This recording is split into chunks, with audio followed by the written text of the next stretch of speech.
Hello all and welcome back to the channel UGC NET वाला।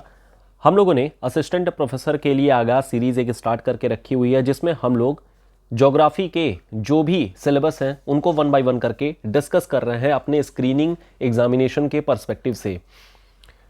इसमें हम लोगों ने पहला टॉपिक स्टार्ट किया हुआ है ह्यूमन ज्योग्राफी का, दैट इज ज्योग्राफिकल थॉट। इसमें हम लोग कंसेप्ट के साथ साथ जो भी पीवाईक्यूज हैं उनको भी साथ में पैरेलली डिस्कस कर रहे हैं, जिससे कि आपको कंसेप्ट की क्लैरिटी भी रहे और साथ ही साथ में जो पास्ट ईयर में क्वेश्चंस आए हैं उनसे आइडिया लगे कि क्वेश्चन आते किस तरीके के हैं।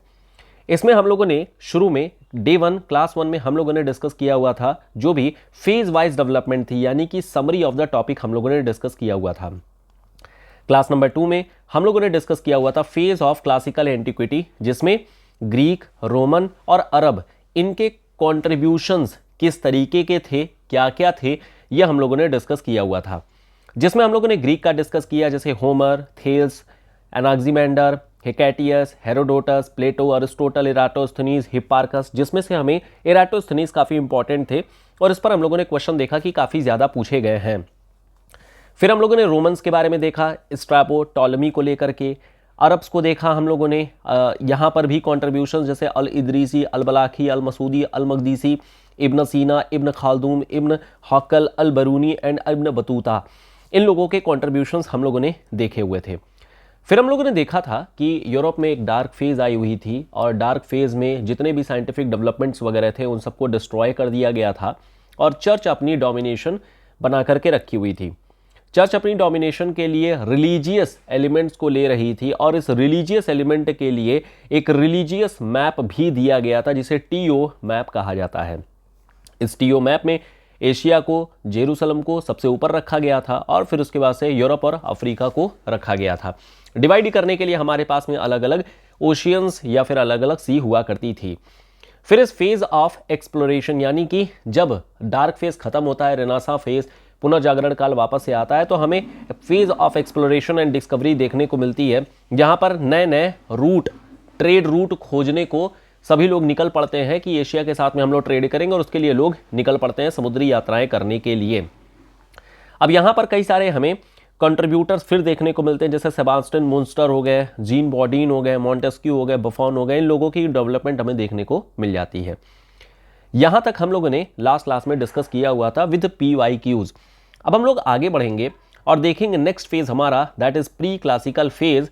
प्री क्लासिकल फेज एक ऐसा फेज है जहां पर अब geography as a subject, geography as a discipline निकल करके आएगी। जो ज्योग्राफी एज अ डिसिप्लिन निकल करके आ रही है, ये मेनली कहा जाए तो जर्मन ज्योग्राफर के द्वारा किया गया था। यहां पर दो ज्योग्राफर मेनली निकल करके आते हैं, एक है बर्नार्ड वरीनियस और दूसरे हैं इमैनुअल कांत।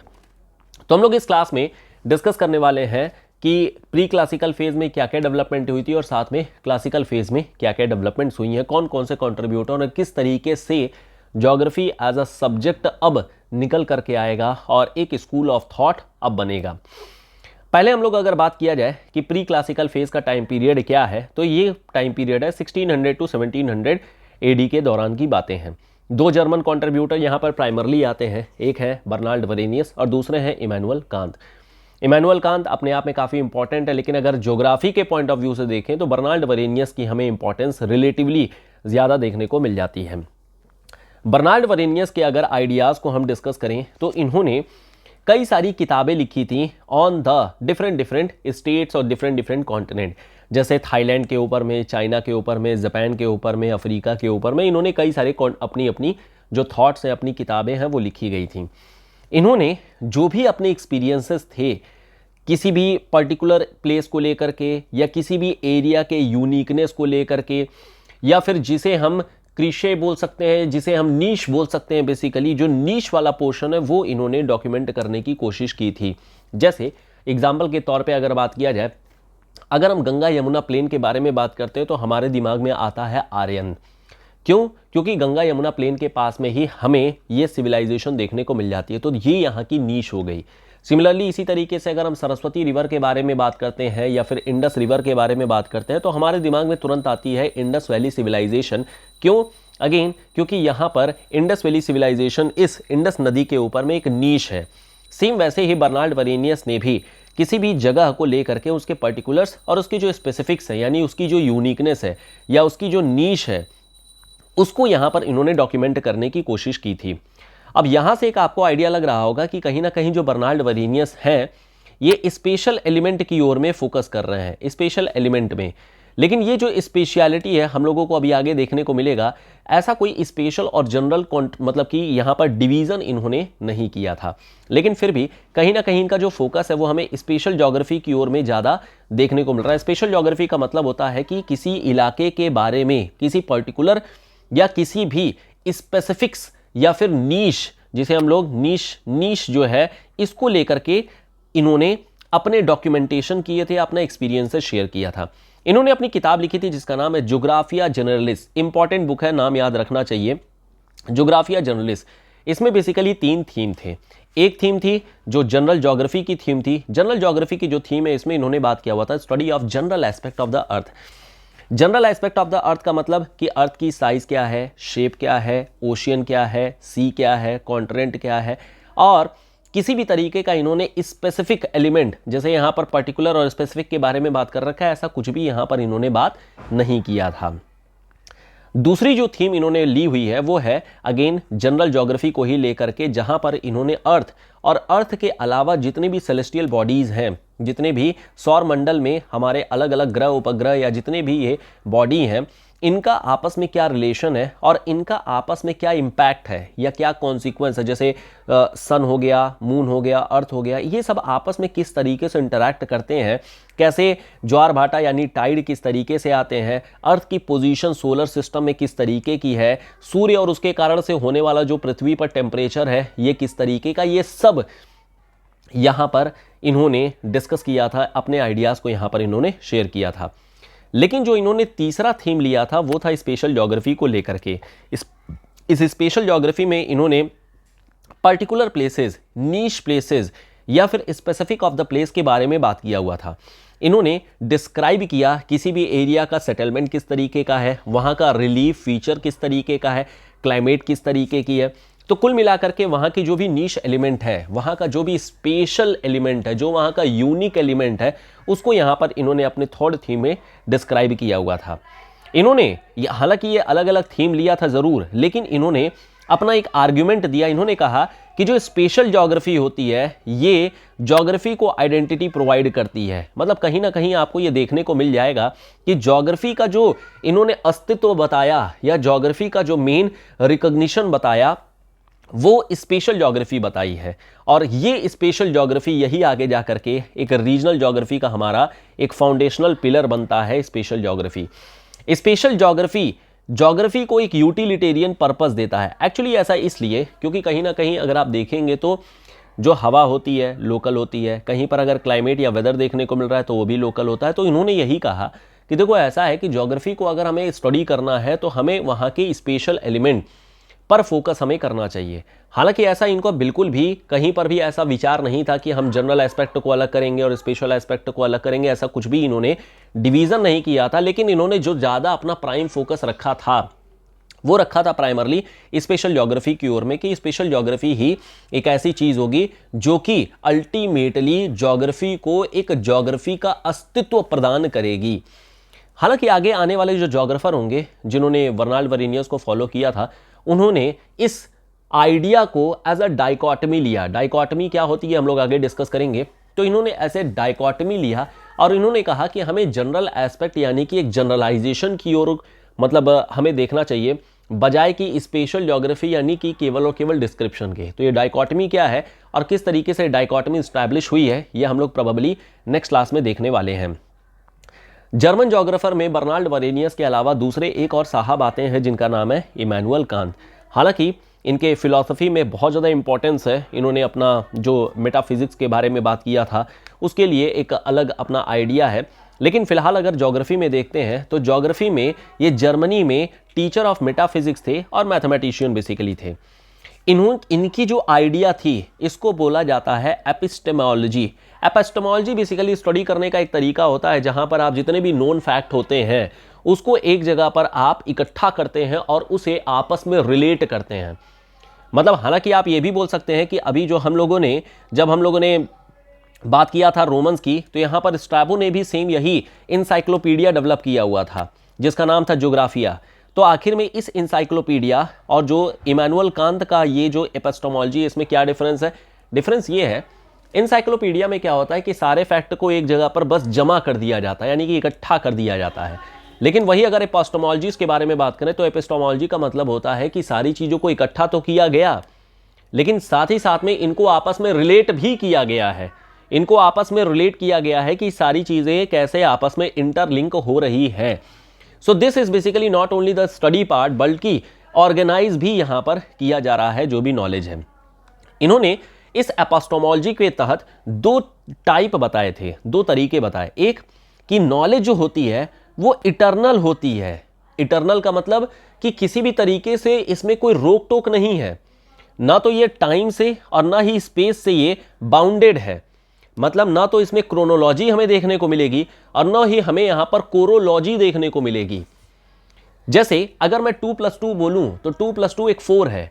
डजंट मैटर कि ये आज का समय चल रहा है या आदिमानव के समय का चल रहा है, 2+2 4 होता है। ये एब्स्ट्रैक्ट साइंस है। सेम इसी तरीके से स्पेस, हम चाहे अमेरिका में रह करके 2+2 करें या इंडिया में रह करके 2+2 करें, आंसर 4 ही होने वाला है। सिमिलरली इसी तरीके से अगर आप टाइम को देखें तो 24 घंटे होते हैं, चाहे वो अमेरिका में रह करके आप 24 घंटे देखिए या फिर आप इंडिया में रह करके 24 घंटे देखिए। तो कुछ नॉलेज ऐसी होती है जो इटर्नल होती है और यहां पर किसी भी तरीके से टाइम और स्पेस का कोई भी बाउंडेशन नहीं होता है, और ये आसानी से हम लॉजिक या रीजनिंग के जरिए इस नॉलेज को हम डिड्यूस कर सकते हैं, यानी कि निकाल सकते हैं। नॉर्मली ये जितने भी हमें इटर्नल नॉलेज मिलती है ये सब एब्स्ट्रैक्ट साइंस बोलते हैं, उसको एब्स्ट्रैक्ट साइंस बोला जाता है। This is abstract science. जैसे कहीं पर भी अगर आपको लिखा हो let us suppose that the value of x is फलाना, ठीक है, कि आपने x की वैल्यू को, मतलब जो चीज अजम्पशन से ही स्टार्ट होती है नॉर्मली उसे हम एब्स्ट्रैक्ट साइंस बोलते हैं। ये लॉजिकल होती है और एक नेचुरल साइंस के बेसिस पर होती है। लेकिन ये तो हुआ वो नॉलेज जो कि हमें टाइम और स्पेस के बाउंडेड देखने को नहीं मिलता है। लेकिन कुछ नॉलेज ऐसी भी होती है जो सब्जेक्टिव होती है और ये टाइम और स्पेस के थ्रू यहां पर बाउंडेड होती है। टाइम का मतलब क्रोनोलॉजी के थ्रू और स्पेस का मतलब कोरोलॉजी के थ्रू ये बाउंडेड होती है। एग्जाम्पल के थ्रू अगर देखा जाए, जैसे मान लो नदी है, तो अगर नदी है तो वो टाइम और स्पेस दोनों से बाउंडेड है।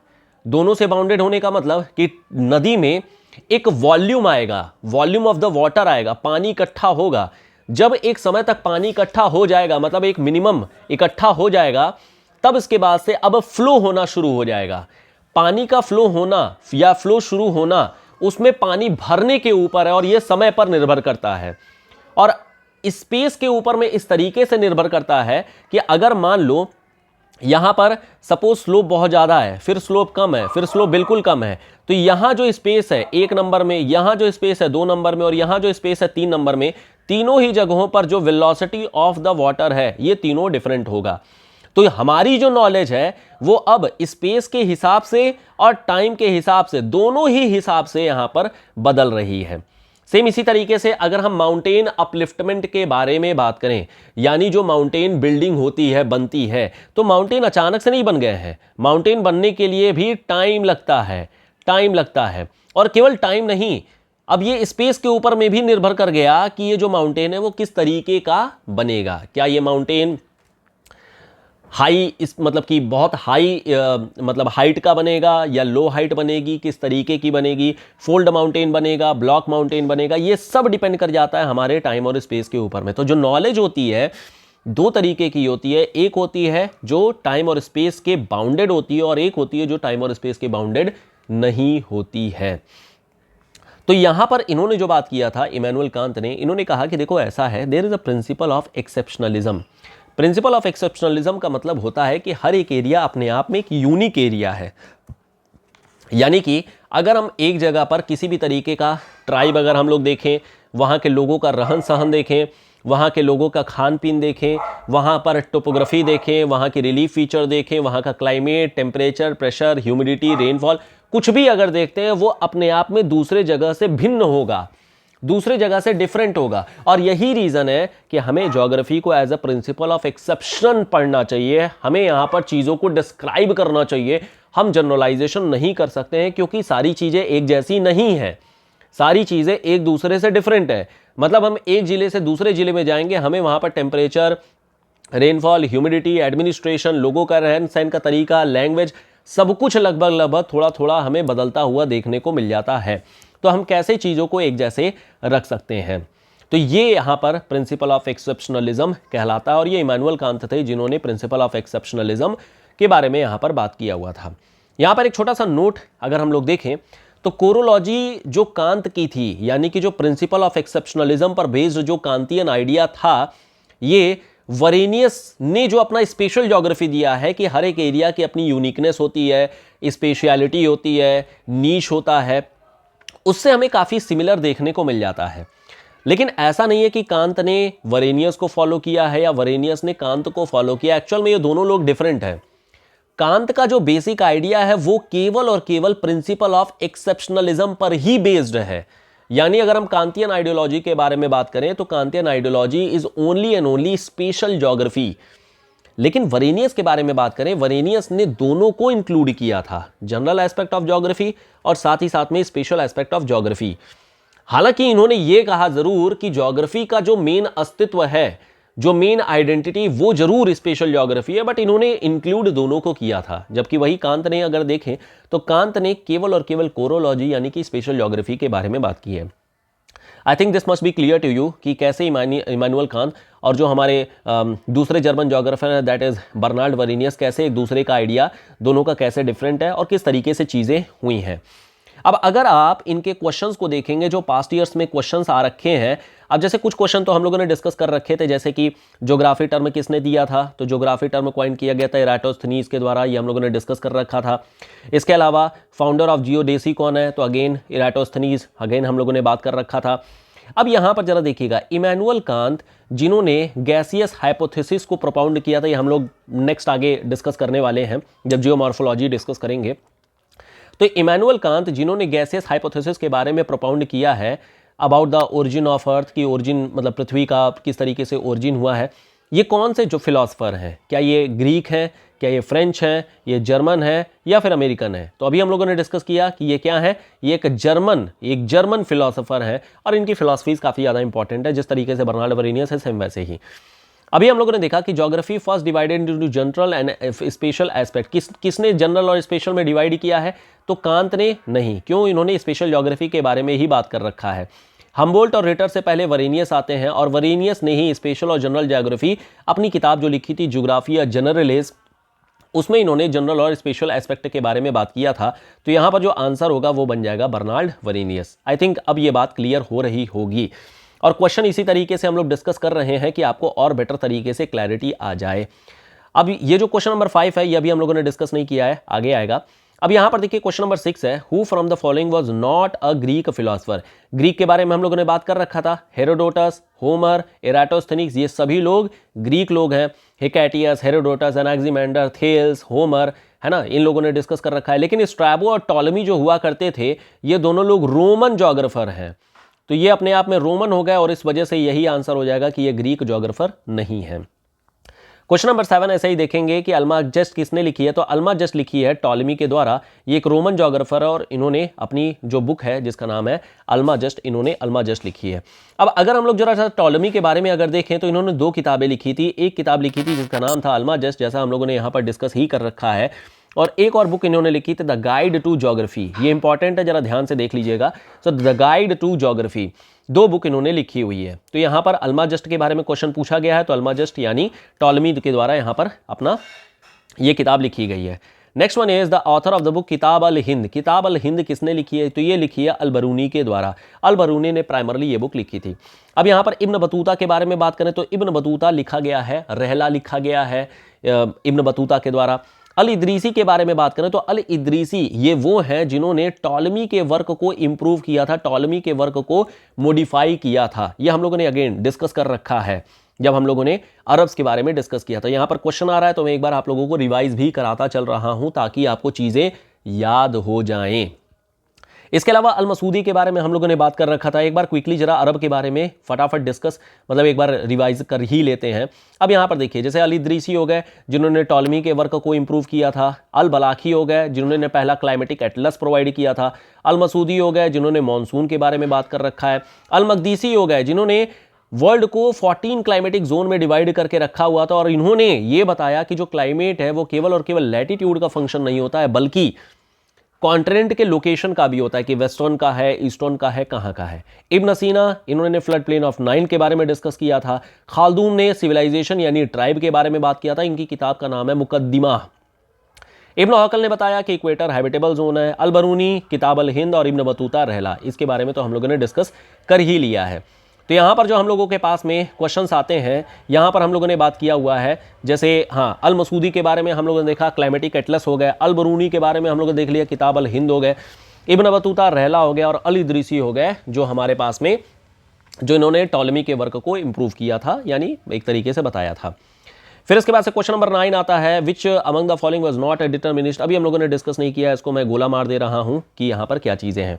पैरेलली देखते रहेंगे जिससे कि कॉन्फिडेंस भी है और साथ ही साथ में तैयारी भी चलती रहेगी। क्वेश्चन नंबर 10 भी अभी हम लोगों ने नहीं किया है तो मैं इसको गोला मार दे रहा हूँ।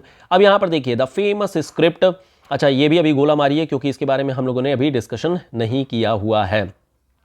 अब यहाँ पर जरा देखिएगा कंसेप्ट ऑफ स्पेशल ऑर्गेनाइजेशन क्या चीज़ है। कंसेप्ट ऑफ स्पेशल ऑर्गेनाइजेशन का मतलब होता है, स्पेशियल का मतलब होता है कोई भी चीज़ अगर स्पेस में बढ़ रही हो, कोई भी चीज़ अगर स्पेस में बढ़ रही हो। तो हम लोगों ने इस टाइम एंड स्पेस कंसेप्ट अभी हम लोगों ने डिस्कस किया था कि जो टाइम एंड स्पेस कंसेप्ट है ये दिया गया था किसके द्वारा, इमैनुअल कांत के द्वारा। और इमैनुअल कांत थे कौन, इमैनुअल कांत थे जर्मन स्कूल के।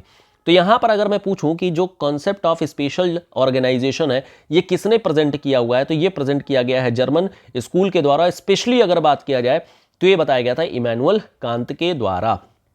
ठीक है, अब इसके अलावा क्वेश्चन नंबर 13 देखिए। क्वेश्चन नंबर 13 है, which medieval geographer extensively improve the Ptolemy का वर्क।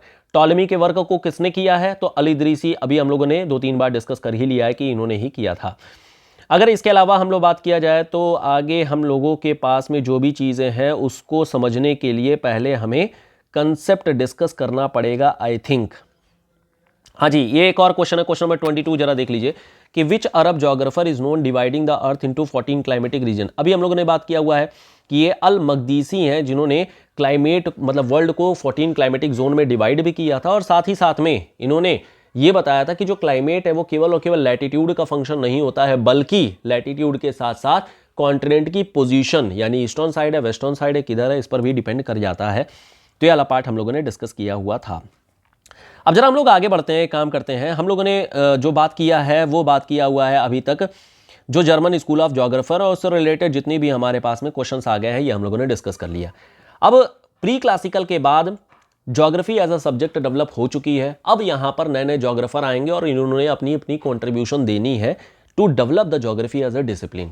अब यहाँ से ज्योग्राफी का डेवलपमेंट होगा। डेवलपमेंट किस तरीके से होगा, डिबेट्स के थ्रू होगा, क्रिटिसिज्म के थ्रू होगा और नई नई खोज के थ्रू होगा। अब लोग आपस में डिवाइड करेंगे, आपस में झगड़ा करेंगे कि आखिर में ज्योग्राफी में पढ़ना क्या है, what should be the content of geography.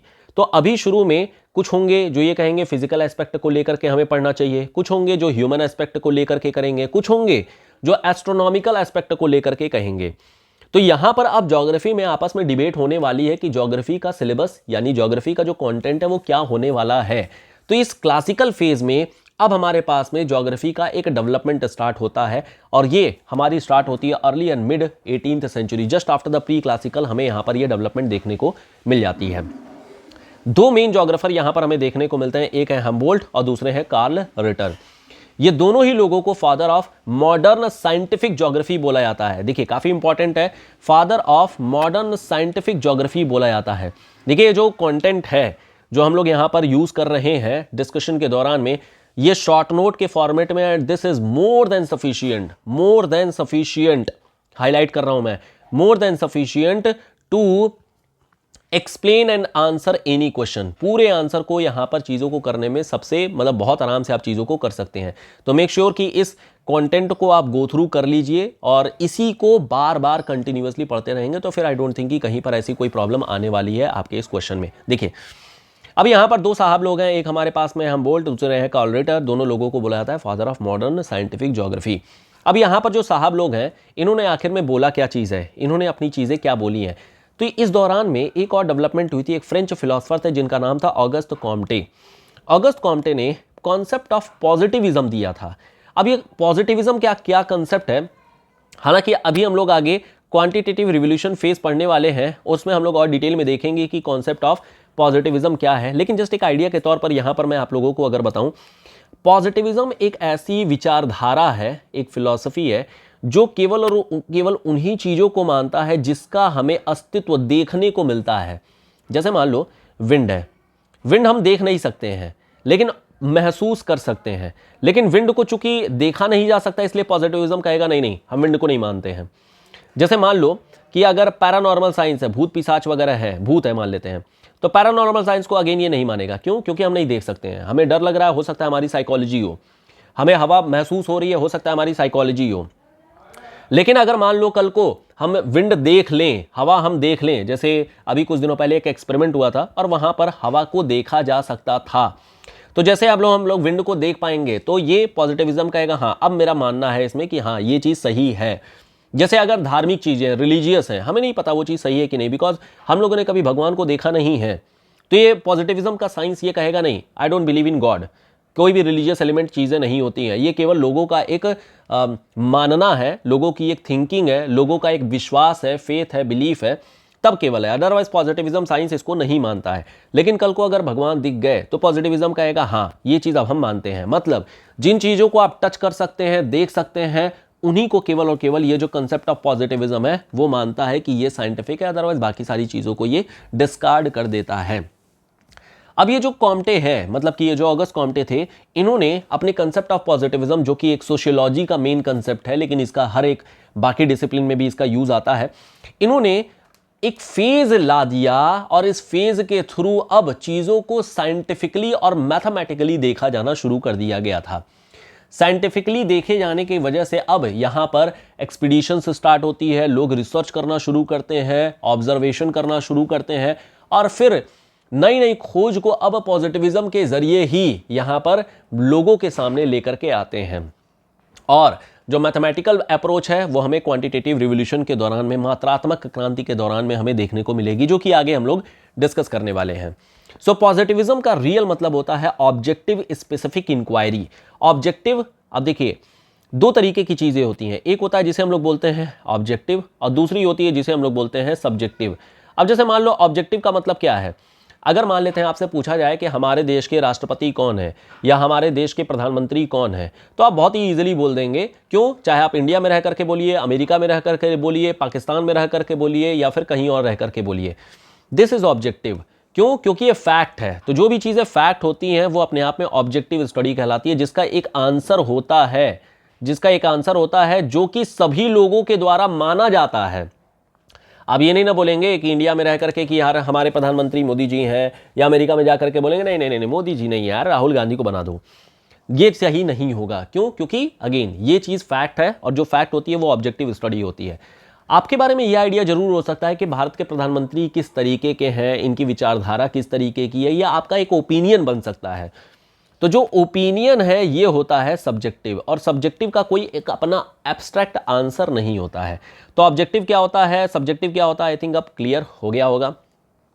तो पॉजिटिविज्म जो है वो ऑब्जेक्टिव साइंटिफिक इंक्वायरी है, यानी इसका मतलब है कि ये फैक्ट, यानी जिन चीजों को आप देख सकते हैं, ऑब्जर्व कर सकते हैं, केवल और केवल उन्हीं की साइंटिफिक इंक्वायरी करता है, which is value free inquiry without the influence of emotion. यहां पर इमोशन का कोई भी रोल नहीं है, इमोशन ये नहीं देखता है, कोई प्रेफरेंस नहीं देखता है, कोई प्रीजुडाइस यानी अपने मन में जो पहले से लोग बना करके रखे होते हैं वो नहीं देखता है। और इस तरीके से साइंटिफिक इंक्वायरी जो भी इमोशन, प्रेफरेंस, प्रीजुडाइस इन लोगों के थ्रू अगर बन करके आती तो शायद हमारी जो इंक्वायरी है वो सब्जेक्टिव हो जाती, लेकिन यहां पर जो इंक्वायरी है वो एक ऑब्जेक्टिव है। क्यों? क्योंकि ऑब्जर्वेशन के बेसिस पर केवल और केवल यहां पर इंक्वायरी की जा रही है। तो ये ऑगस्ट कॉम्टे हैं जिन्होंने अपना पूरा का पूरा आइडिया दिया था ऑब्जेक्टिव साइंटिफिक इंक्वायरी के बारे में, और इनके कंसेप्ट का नाम है कंसेप्ट ऑफ पॉजिटिविज्म। दूसरे हमारे ज्योग्राफर आते हैं जिनका नाम है हम्बोल्ट। हम्बोल्ट ने अपनी दो किताब लिखी थी, एक है कॉस्मोस और दूसरी है जिग्नोसिया। दोनों ही का नाम काफ़ी इंपॉर्टेंट है और हम्बोल्ट की कंट्रीब्यूशन भी अपने आप में काफ़ी इंपॉर्टेंट है। हम्बोल्ट की जो हमारी कंट्रीब्यूशन है वो प्राइमरली कॉस्मोग्राफिकल ट्रेडिशन के दौरान में देखने को मिल जाती है। कॉस्मोग्राफिकल ट्रेडिशन का मतलब होता है कि एक ऐसी नॉलेज जो लोगों के पास में अवेलेबल है। ये जो कॉस्मोग्राफिकल ट्रेडिशन है ये डिस्क्रिप्टिव और हिस्टोरिकल अप्रोच के तौर पर यहां पर इन्होंने स्टडी किया था, इसको देखा था। इन्होंने ये कहा, हम्बोल्ट ने ये कहा कि देखो ऐसा है, हमारे वर्ल्ड में जितनी भी चीज़ें देखने को मिल रही हैं, हालांकि है ये बहुत डाइवर्स, हो सकता है ये हजारों लाखों करोड़ों मतलब चीज़ें हों, लेकिन इन सब का जो ओरिजिन है वो एक ही है। ये एक ओरिजिन है और यहीं से ये सारी चीज़ें निकल करके आ रही हैं, लाखों करोड़ों चीज़ें निकल करके आ रही हैं, लेकिन अल्टीमेटली है एक ही चीज़। और ये जो एक ही चीज़ है वो सबको आपस में बांध करके रखा हुआ, और इसी को बोलते हैं ऑर्गेनिक यूनिटी ऑफ नेचर, कि सभी लोगों को ऑर्गेनिकली कलेक्ट करके रखा हुआ, और एक पोर्शन, एक यही जो पोर्शन है, यही एक पोर्शन अल्टीमेटली हमारा ये कलेक्ट करके रखा हुआ है, इसी को बोलते हैं जूजा मेनहैंग। इसका नाम इन्होंने दिया था Zusammenhang, that is organic unity of nature. इन्होंने, हम्बोल्ट ने क्रिटिसाइज किया किसी भी एलिमेंट की या किसी भी नॉलेज की एटॉमिक या मैकेनिकल डिवीजन को लेकर के। इन्होंने कहा कि देखो ऐसा है कि जो नॉलेज है इसको हम डिवाइड नहीं कर सकते हैं, या जो ज्योग्राफी है इसे कोरोलॉजिकल साइंस के बेसिस पर हम केवल और केवल नहीं लेकर के चल सकते हैं। ये सब कुछ है, सब कुछ है, क्योंकि यहां पर बहुत सारे डाइवर्स एलिमेंट हैं। यहां पर फिजिकल एस्पेक्ट भी है, यहां पर ह्यूमन एस्पेक्ट भी है, यहां पर एस्ट्रोनॉमिकल एस्पेक्ट भी है, यहां पर सोशल एस्पेक्ट भी है, वेलफेयर एस्पेक्ट भी है, सारे एस्पेक्ट हैं, लेकिन सब आपस में जुड़ करके एक single element that is organic unity से जुड़े हुए हैं। और यहां पर इन्होंने यूनिटी को बोला नेचर, कि सब कुछ नेचर से जुड़ा हुआ है, नेचर है तभी सारी चीजें हैं, इसलिए हम डिवाइड नहीं कर सकते हैं। हाँ, स्टडी करने के लिए वी कैन ऑब्जेक्टिफाई, हम चीजों को एक एक करके तोड़ तोड़ करके देख सकते हैं, लेकिन कहीं पर हमें मतलब एटॉमिकली या फिर मैकेनिकली हम चीजों को डिवाइड नहीं कर सकते हैं। इन्होंने physical geography as a systematic geography consider किया था। इन्होंने ज्योग्राफी को मतलब जो जनरल ज्योग्राफी हम लोग अभी तक बोल रहे थे, इन्होंने कहा जनरल ज्योग्राफी नहीं, इसको हमें फिजिकल सिस्टमैटिक ज्योग्राफी के तौर पर देखना चाहिए बजाय कि जनरल ज्योग्राफी, क्योंकि जनरल ज्योग्राफी में बहुत सारी चीजें होती हैं, हमें इसे फिजिकल सिस्टमैटिक ज्योग्राफी के तौर पर देखना चाहिए। अब देखिए, सिस्टमैटिक ज्योग्राफी में आपको इन्फ्लुएंस दिख रहा होगा ऑगस्ट कॉम्टे का, जो ये ऑब्जेक्टिव साइंटिफिक इंक्वायरी और इनकी जो कॉन्सेप्ट ऑफ पॉजिटिविज्म है। फिजिकल सिस्टमैटिक ज्योग्राफर, इन्होंने क्यूबा और मैक्सिको के जो स्लेव्स हैं उनके पॉवर्टी, गरीबी, उनके एक्सप्लॉयटेशन, इनको भी स्टडी किया था। इसके अलावा हम्बोल्ट करंट के बारे में आपको पता होगा, हम्बोल्ट ने क्लाइमेट को भी स्टडी किया था। तो इनकी जो क्लासिफिकेशन है या जो इनका स्टडी एरिया है वो फिजिकल एस्पेक्ट साथ ही साथ में ह्यूमन एस्पेक्ट दोनों ही तरफ था, और इन्होंने यही चीज कहा कि ऑर्गेनिक यूनिटी ऑफ नेचर है। तो organic unity of nature and physical systematic geographer, Cosmos और जिग्नोसिया, इनकी दो किताब का नाम है। इतना पार्ट आप लोगों को ध्यान रखना है। फिर हमारे पास आते हैं कॉल रिटर।